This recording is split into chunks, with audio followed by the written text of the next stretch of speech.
Ahora, bajo el título de Infraestructura y Derechos Fundamentales y Mecanismos Constitucionales para el Control del Poder Político, primero hablará desde Italia, vino Mario Chiachia, catedrático especialista en Derecho Público, ex ministro de Infraestructura y Transporte de Italia. Él hablará entonces de infraestructura y derechos fundamentales. Y de mecanismos constitucionales para el control del poder político, Carla Huerta Ochoa, de México, doctora y postdoctora en Derecho, investigadora en áreas de Derecho Público en el Instituto de Investigaciones Jurídicas de la UNAM. Antes que suma, les recuerdo que al final haremos el sorteo de los libros del doctor Alexi y Ferraioli y los invito a quedarse para que se los puedan llevar.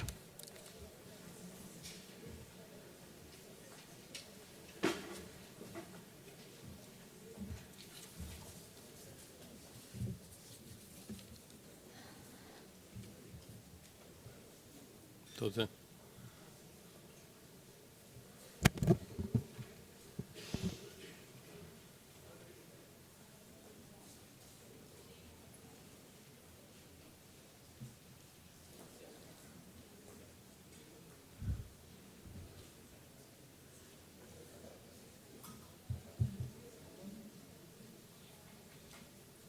Bene, posso cominciare?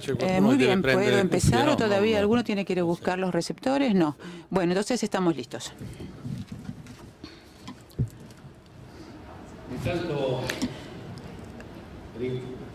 En primer lugar, quiero agradecer a los organizadores y también quiero agradecer sobre todo porque me permiten continuar con un argumento sobre el tema de la infraestructura que yo ya había iniciado en Buenos Aires en el 2006 y después continué con ese tema en Roma en el 2010. En las jornadas ítalo-latinoamericanas y después también continuamos en Argentina, en San Luis, en Curitiba posteriormente. Y también desde el punto de vista exclusivo de la valencia de las infraestructuras para el desarrollo económico y social de un país.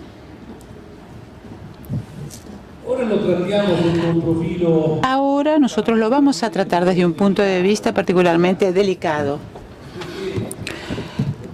porque yo considero que la relación existente, o mejor dicho, el vínculo existente entre los derechos humanos y la infraestructura, de hecho, a mi criterio, permite poder enmarcar dos pilares fundamentales de esa asociación que hay en la búsqueda permanente de los primeros equilibrios que garantizan efectivamente dignidad, respeto, igualdad, desarrollo, crecimiento también, que a menudo son objeto de consideraciones aisladas. También durante estas dos jornadas yo muy a menudo escuché que esto estaba en un mismo paquete.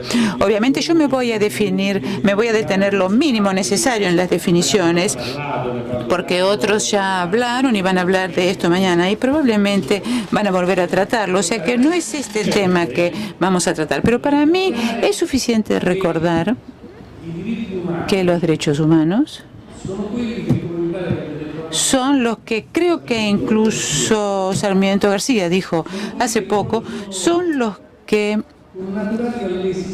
son íncitos, son naturales a la existencia de la persona, de alguna manera incluso antes de su calificación jurídica como derechos, y por lo tanto, en su carácter de universales, no derivan de la pertenencia a un Estado o del reconocimiento por parte de una colectividad organizada. Son los que pueden definirse como derechos naturales, como el derecho a la vida, a la dignidad, a la libertad, al respeto, y que en el largo camino hacia su reconocimiento se enriquecieron en sus contenidos y después fueron articulados adecuadamente en la Declaración Universal de los Derechos del Hombre del 48, que incluye todos los derechos humanos a proteger en la totalidad del planeta. Después, obviamente, también fueron incluidos los derechos civiles, políticos, sociales, culturales, que fueron ulteriormente definidos y también incrementados en algunas oportunidades en acuerdos internacionales posteriores. La última vez cuando se los compendió en la Carta de Derechos Fundamentales de la Unión Europea, que tuvo el valor jurídico de tratado. Pero muchos de los derechos enunciados son tales, al contrario de lo que sucede con los naturales, como hablamos antes, o sea que los derechos enunciados son tales en la medida en que están garantizados y protegidos por normas específicas de los ordenamientos nacionales, como por ejemplo la Constitución italiana, que dedica la primera parte de los derechos y obligaciones de los ciudadanos a las relaciones éticos, sociales, etc. Acá entonces me voy a detener en el contenido de los derechos humanos porque se han destinado a esto ríos de tinta. Y creo que lo que a mí me parece más importante destacar es un tema diferente que tiene que ver con la efectividad, con los instrumentos que pueden hacerlos vívidos a estos derechos y favorecer su desarrollo en un proyecto de vida que a menudo puede demostrarse, espero que esto sea solamente una teoría, solamente como un simple contenedor de estos principios que pueden ser nobles, pero solamente están contenidos en estos aspectos.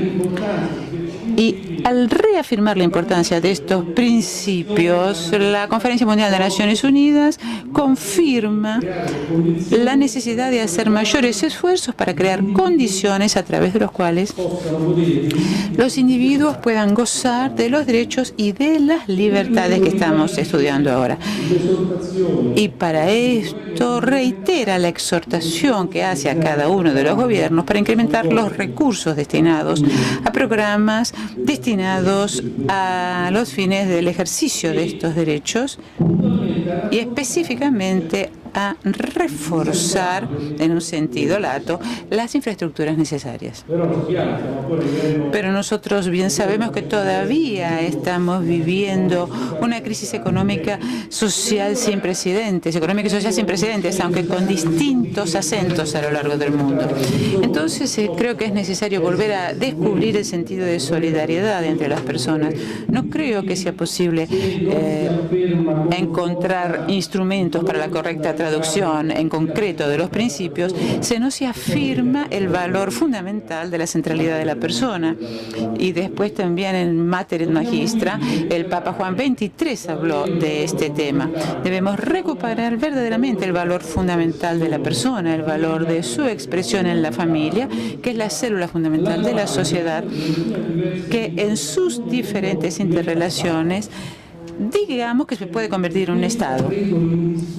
Creo que esta es la infraestructura ética indiscutible en la que se apoyan las infraestructuras materiales y en particular, en especial las que favorecen las relaciones humanas y la movilidad.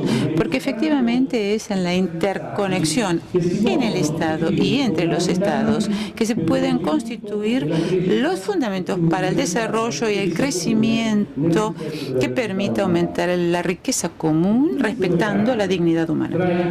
Este vínculo entre infraestructura ética y material, que en un marco de reglas confiables, precisas, que deben respetarse, puede determinar la distribución equitativa del bienestar entre los estados y en el Estado, volviendo a generar el trabajo en el territorio y restituyendo la dignidad y el valor a la familia y a las personas. Entonces, con estas premisas entran en juego las infraestructuras materiales e inmateriales que considero que constituyen en gran parte el terreno en el que caminan los derechos humanos, o mejor dicho, que les transmiten la posibilidad de moverse. En otros términos, si se me permite la comparación, las infraestructuras permiten de alguna manera el escrito de los derechos humanos que posibilita su ejercicio de la misma misma manera que la robótica moderna le permite al discapacitado movimientos que de otra manera no le serían posibles. Pero acá también es necesario delimitar mi campo de intervención, mi campo de estudio. Es que cuando hablo de infraestructura yo me refiero a 4 grandes agregados. Por un lado, logística y transportes, por otro, construcciones, energía, agua y gas, y finalmente servicios de telecomunicaciones e informática, especialmente con referencia a la realización y al incremento de planes nacionales para banda ancha, garantizando a todos, o sea, individuos y empresas, la posibilidad de conectarse a por lo menos 2 megabytes por segundo,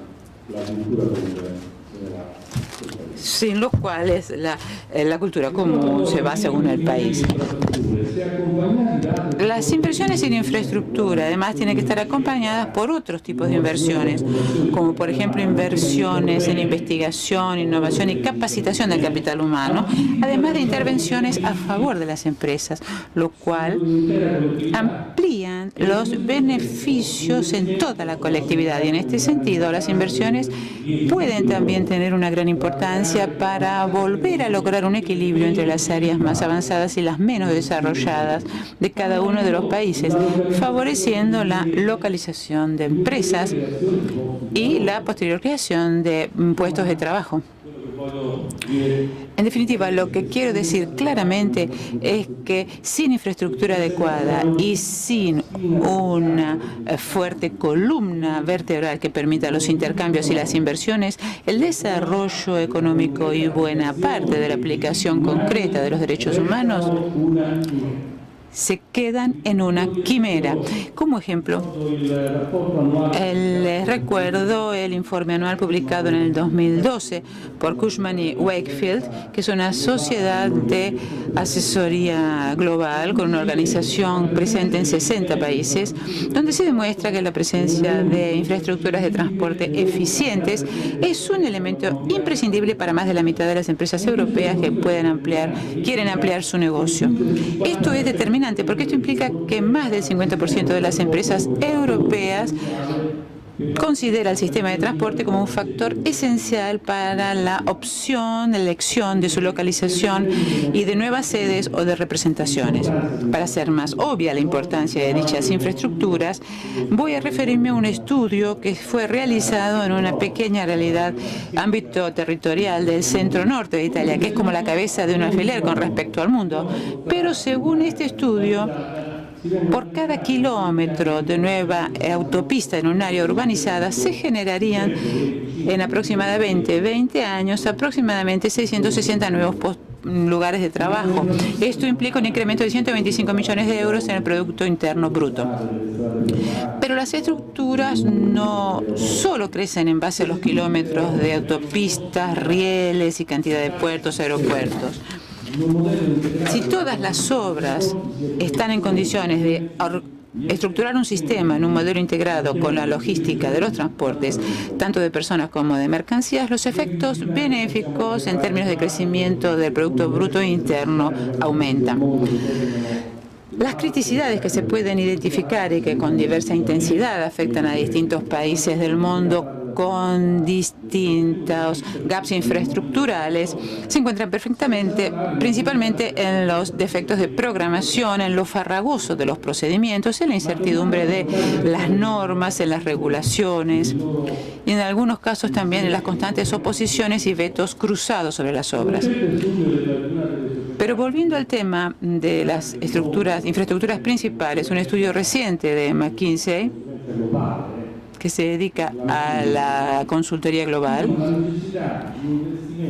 considera la necesidad de inversiones entre el 2013 y el 2030 en aproximadamente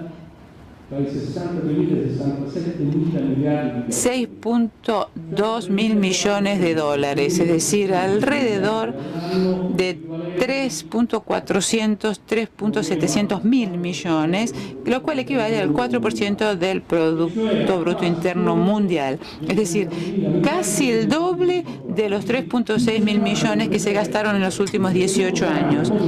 El mundo cambia, el mundo corre y necesita nuevas herramientas para interconectarse.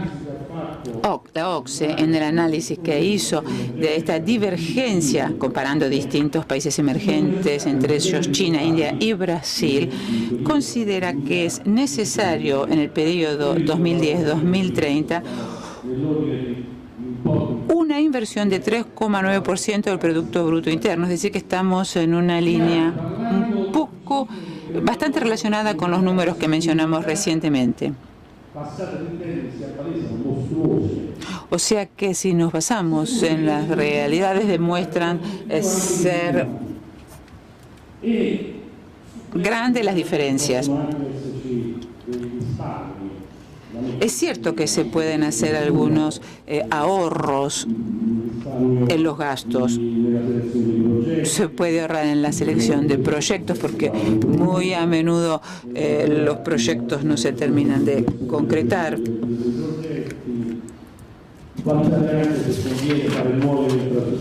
También hay que evaluar si conviene hacer nuevas infraestructuras o poner en valor las que ya existen. Por supuesto que sobre esto se pueden hacer ahorros importantes de $1.000 millones anuales. Y también hay que esperar que haya un acceso posible a la intervención privada con un partenariado entre lo público y lo privado, y esa asociación de la que hablábamos recientemente en otro encuentro. El partenariado, respetando las normas y los requisitos de la infraestructura, que tienen que ser tarifadas, obviamente, tiene que dar certidumbre sobre el reconocimiento de una ganancia que pueda, según un principio general de equidad, hacer que estas inversiones sean atractivas, teniendo en cuenta que en su globalización no falta dinero. Hoy explota de liquidez el mundo y todo este dinero está buscando un lugar donde ubicarse con rendimiento.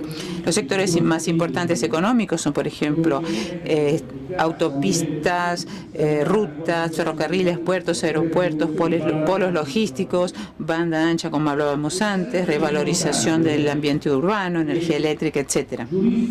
Sería importante que los juristas y los economistas se dedicaran a hacer un cálculo del efecto palanca, no solamente sobre un determinado sector, sino también sobre los derechos humanos, o sea, el impacto potencial que la realización de una infraestructura en un sector determinado puede determinar sobre el crecimiento de la economía del país. Entonces, esto quiere decir las consecuencias sobre el desarrollo concreto de los derechos humanos. En lo que tiene que ver con la participación de los privados, las estimaciones son todavía modestas porque el 65 o el 80% del gasto todavía es público. Por lo tanto, hubo intervenciones normativas importantes las que se necesitan, la relación pública-privada.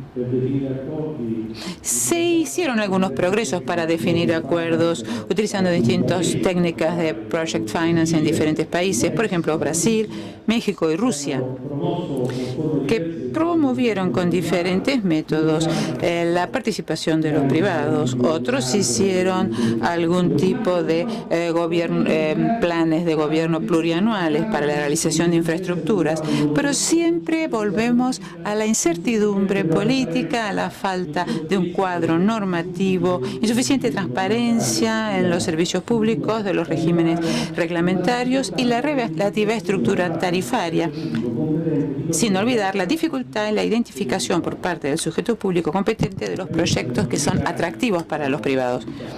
Entre los países latinoamericanos, las inversiones más atractivas para realizar en partenariado están en México, Brasil, Chile, Perú, Colombia, sin olvidar Argentina, que de modo particular, que ahora tuvo que perder un poco de velocidad, pero no nos vamos a detener en esto. Argentina fue pionera en este partenariado, sin embargo, nos quedamos estancados en una participación del privado que puede estar alrededor del 12%. O sea, todavía hay mucho por andar, pero que creo que es inevitable si se quiere garantizar las infraestructuras necesarias para proveer de alimentos, educación, trabajo, desarrollo y crecimiento en un mundo sino que muy a menudo descuida las necesidades a favor de los resultados meramente económicos. Precisamente ahora, para evitar este tipo de resultados meramente económicos, habría que plantearse el tema de la utilidad o no de la infraestructura. Recuerdo que hay realizaciones de infraestructura que muchas veces van más allá de las necesidades de las comunidades que están involucradas. Incluso a menudo pisotean los derechos humanos. Por ejemplo, recuerdo el informe de la Comisión Mundial, que en el 2000 informó que la realización de ciertas infraestructuras obligaron al traslado de decenas de miles de personas en los distintos continentes, sin tener en cuenta que en otros casos se produjeron en todos los ecosistemas alteraciones importantes. Este es un tema muy delicado que hay que afrontar con instrumentos muy adecuados y tratar de que no se hagan funcionales estas inversiones a las ganancias, porque si no se corre el riesgo de que estas divergencias empeoren y el actual problema que hay en las diferentes áreas actualmente terminen por profundizarse. Creo que es necesaria la existencia de una información adecuada para que toda la colectividad tenga una cultura de la infraestructura. O sea, una información correcta que tiene que llegar antes de la aprobación o del rechazo, de manera que estos juicios se puedan emitir sobre la base de evaluaciones ponderadas, autónomas y libres, independientes de cualquier presión. Pero también es de esperar que la información de cada una de las obras esté precedida por un trabajo muy paciente y profundo para difundir en todo el país una cultura más importante de las infraestructuras y de las relaciones que éstas tienen con el crecimiento, de manera de aumentar ese imaginario genérico popular y su posible manipulación. Cada ciudadano tendría que hacerse una opinión basada sobre su capacidad y su experiencia personal, pero hay muchos intermediarios del consentimiento que se necesitan para que el ciudadano no se vea inducido a tener una opinión equivocada sobre el impacto en el ambiente de las infraestructuras. La infraestructura son obras que implican un gasto muy importante y que muchas veces trasladan sus costos a generaciones futuras a través de la deuda pública o del pago de tarifas para su utilización.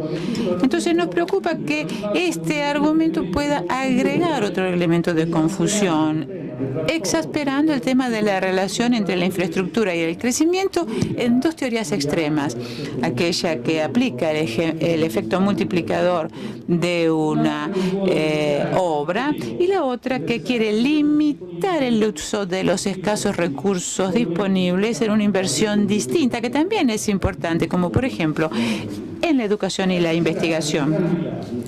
En ambos casos se trata de teorías que contienen elementos veraces, pero que si se las afronta de manera fundamentalista se podrían revelar peligrosas para el futuro. Podríamos encontrarnos en dos exigencias incontrovertibles. Por un lado, la mayor competitividad de la empresa, estrechamente vinculada con un crecimiento adecuado a las infraestructuras, y una equidad intergeneracional mayor.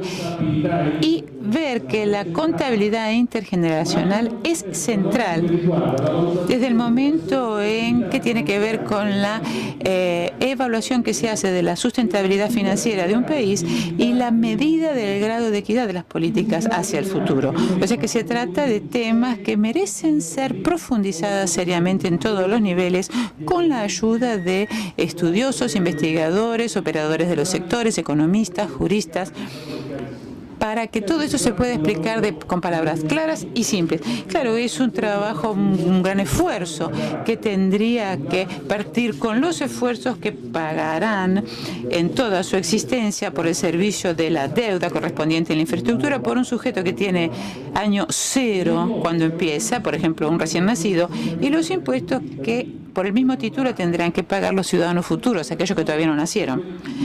Esta operación me parece justa porque compara dos datos homogéneos correspondientes a toda la vida de los sujetos que estarán involucrados. Pero este paralelo tendría que estar acompañado por una comparación posterior entre los mismos sujetos con relación a los beneficios que estas personas van a obtener por la realización de las infraestructuras.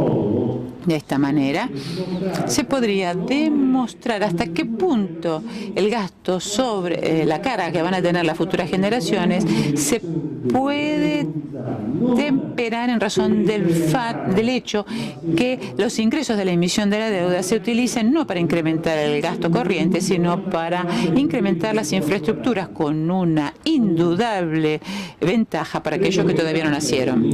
Y con esto finalizo. Creo que en otros términos, aprovechando también las experiencias que derivan del modelo francés sobre el débat public, que solo un conocimiento más profundo de los beneficios y del impacto que puede traer una infraestructura nos permite convencernos de que no existen alternativas preconstituidas, sino una amplia gama de soluciones que se pueden alcanzar en una comparación creativa entre las distintas posiciones e intereses, en las cuales pueden y deben encontrar un amplio espacio la protección y el desarrollo de los derechos humanos. Muchas gracias.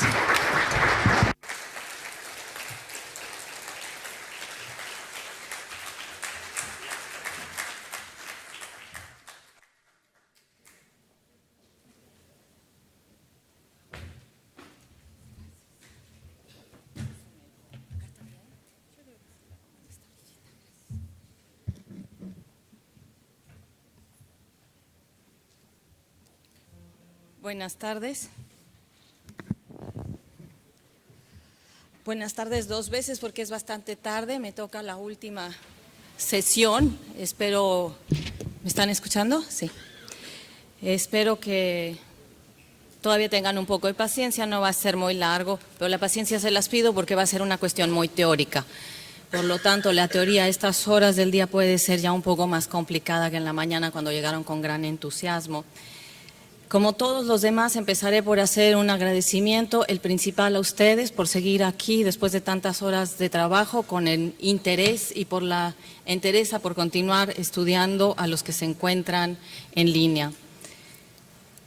La idea de tratar el tema es de alguna manera correlacionarlo con la gran pregunta de estas jornadas, que está relacionada con la efectividad de los derechos fundamentales. Aunque en realidad la pregunta me parece que está relacionada con la eficacia misma del derecho, del diseño institucional y cómo podemos hacer operativas esas normas que muchas veces se incluyen en el derecho con una gran expectativa de modificar una realidad, de transformarla, de hacer un modo de trabajar o de convivir más seguro.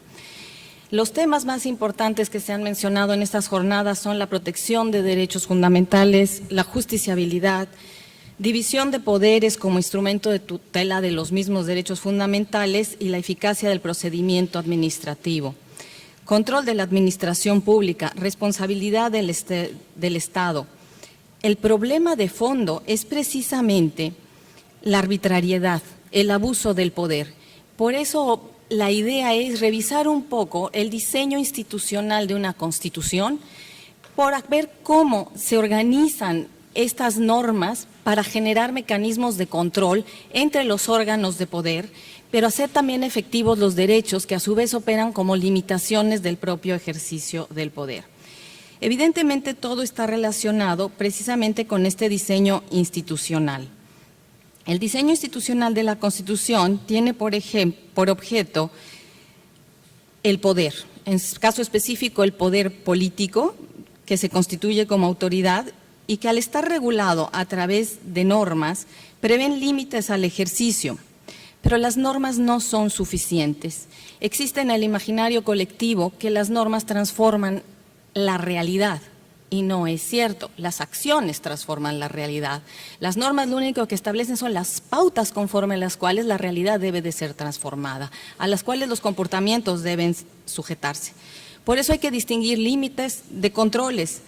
Las normas establecen estas limitaciones, pero lo que es indispensable es realizar control. Para ello se establecen distintos tipos de mecanismos que deben de redundar en formas de responsabilidad, porque a quien se va a controlar es precisamente a quienes ejercen poder. La idea sería concentrarnos en estos mecanismos que tradicionalmente, conforme al modelo clásico, se pueden entender organizados en una estructura que se conforma, diríamos, por dos ejes, dos grandes ejes donde se constituye el diseño institucional, sería la división de poderes y los derechos fundamentales, tal como lo establecieron ya los franceses en la Declaración de Derechos del Hombre y del Ciudadano. Es más, la idea es que solo se puede llamar Constitución si contiene estos dos mínimos elementos formales.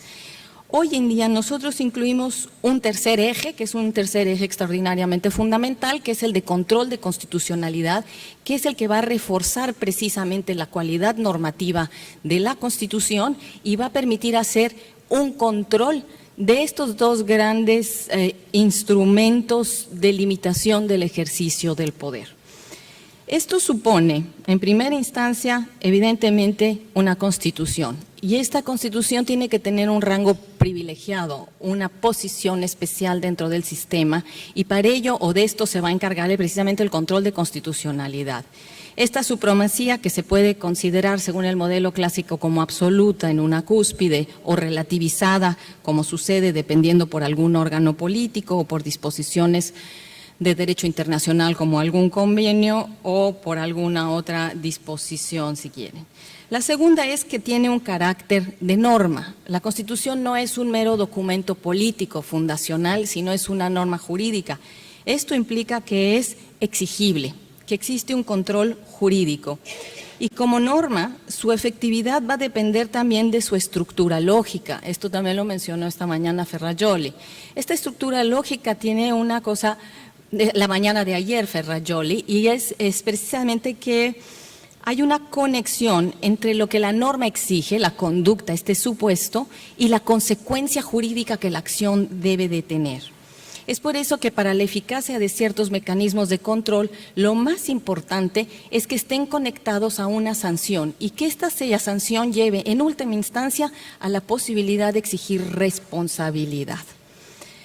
Otra cuestión importante es la independencia de los órganos que realizan el control. Los órganos encargados de distintos tipos de control, porque existen controles jurídicos, políticos, y dentro de los jurídicos están los judiciales, los legislativos, es que puedan tener un cierto grado de dependencia en el ejercicio del control.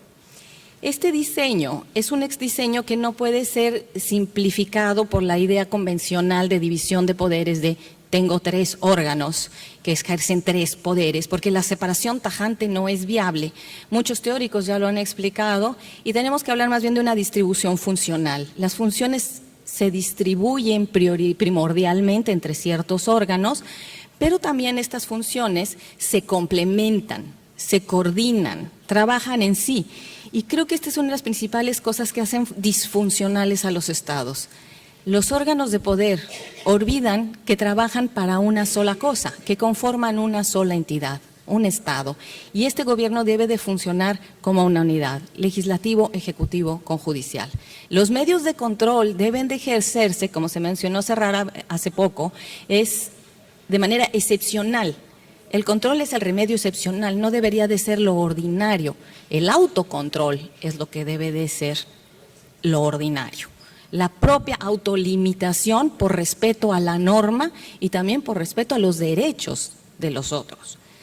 El diseño constitucional incluye además a los derechos fundamentales, que en sí mismos son límites al poder y que, como decía también ayer Ferrajoli, son límites y sustancia del derecho democrático, de un Estado democrático. Pero decíamos, solos per se no van a funcionar. Esto puede complementarse con otros tipos de mecanismos de control, como puede ser la distribución territorial de competencias, y con la operatividad de ciertos principios. ¿Qué significa todo esto? El tema es qué tipo de disposiciones constitucionales debe incluir una constitución para prever mecanismos suficientes para lograr un equilibrio en el ejercicio del poder, que haga el ejercicio del poder efectivo, pero que no permita ni el abuso ni la arbitrariedad, y que estos controles generen un sistema de cooperación y de coordinación tal que puedan, digamos, en algún momento superarse y no llegar a un impasse y hacer imposible el funcionamiento del Ejecutivo o el del Legislativo, sino que siempre pueda mantenerse en funcionamiento. Finalmente, el Estado está ahí para cumplir con una función. Lo más importante de los mecanismos de control es su desconocimiento. Normalmente todas las constituciones, no hay una que yo haya leído, que haya sido diseñada en su modelo originario sin una sola forma de control del poder. Todas tienen distintos tipos de formas, ya sea parlamentario o del Ejecutivo. Otras han agregado el control jurisdiccional posteriormente, pero todos lo tienen. Y el primer problema es la falta de conocimiento de los recursos que los propios órganos tienen para controlar a los otros o para superar los medios de control que se les son aplicados. El segundo problema ya no es jurídico y creo que es el más grave, que es el político. Es la falta de voluntad de ejercer el medio de control. En algunos países, prefiero no decir cuáles, para no ser la vergüenza para mí, no se ejercen los controles más importantes del poder porque hay convenios o acuerdos políticos para no ejercitarlos.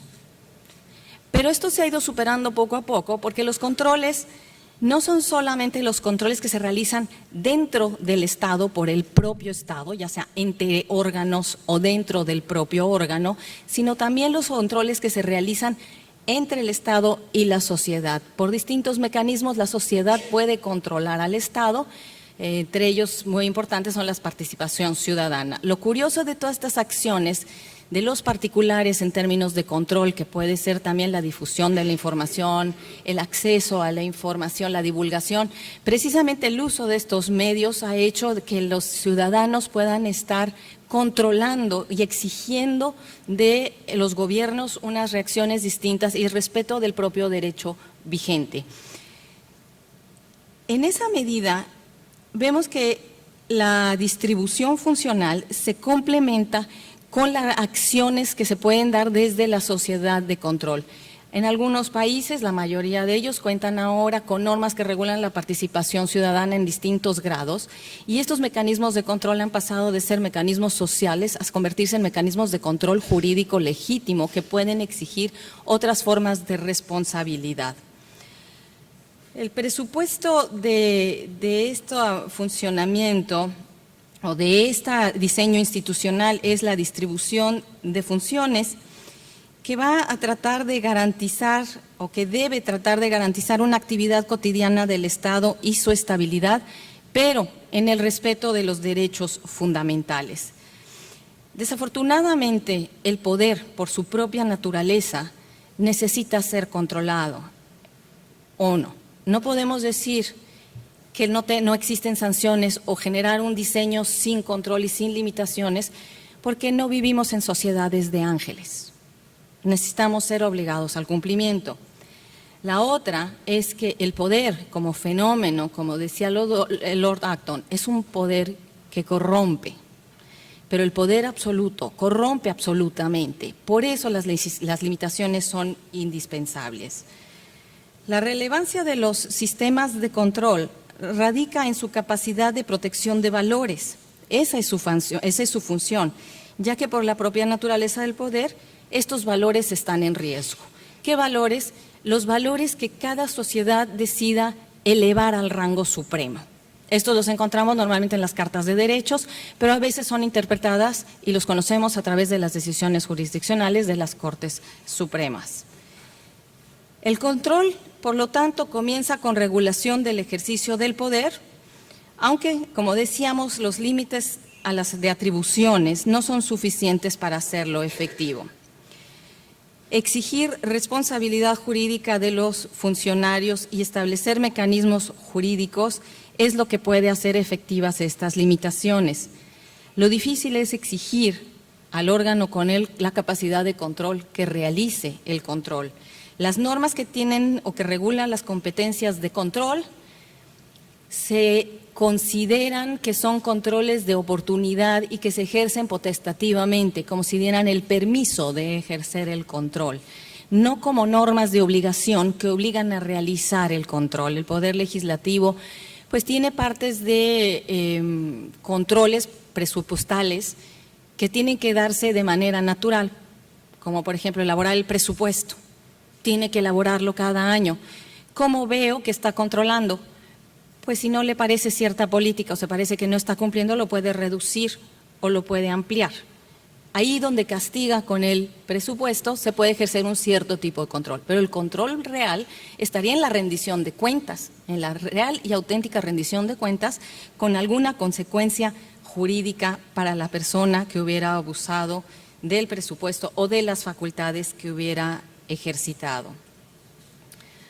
Entonces, este control legislativo, del cual la mencionamos solo un ejemplo, porque para su desgracia yo podría hablar mucho del tema y tenía preparado un paper enorme que podría quedarme aquí hasta las 12, me dijeron, pues si quieres intenta a ver si quieren quedarse, pero no lo voy a hacer porque les veo sus caritas de que están aquí por pura amabilidad casi ya. Y entonces este control legislativo se fortalece con el pluralismo y un debate político real. El problema es que este debate político sea real y no meras disputas por poderes fácticos, poderes que son auténticos y no por una vocación o un compromiso con la nación para ejercer una función pública de manera responsable. El control jurisdiccional, por otra parte, es un control jurisdiccional que se realiza respecto del Ejecutivo y del Legislativo mediante los mecanismos que en cada constitución decidan preverse. Básicamente los más importantes son los controles de constitucionalidad que varían de país en país, pero incluyen siempre algún tipo de amparo, habeas corpus, acción de inconstitucionalidad, etcétera. Y estos son extraordinariamente importantes porque son los que conservan el núcleo del sistema jurídico, el fundamento mismo del sistema jurídico. La gran pregunta es, ¿quién controla a este gran controlador que es el poder jurisdiccional? Y esto quizás nos lleva un poco a lo que se hablaba esta mañana por el profesor Alexi, de que en la medida que las decisiones de las Supremas Cortes, o estas Cortes Superiores Constitucionales, estén bien argumentadas, sean claras, expresen sus razonamientos y puedan ser comprensibles, esa justificación que nos parezca aceptable, en esa medida realizarían un autocontrol y ya no necesitaríamos pensar en cómo controlar al órgano supremo, al órgano límite, sobre todo cuando estos órganos se autoatribuyen competencias mediante interpretación de la norma suprema. En realidad, en general, no hay más. Como la idea era solo hablar de manera breve y general, quizás voy a ir directamente a la conclusión. Y podríamos pensar que en un diseño institucional razonable tenemos que partir primero de los tres primeros ejes.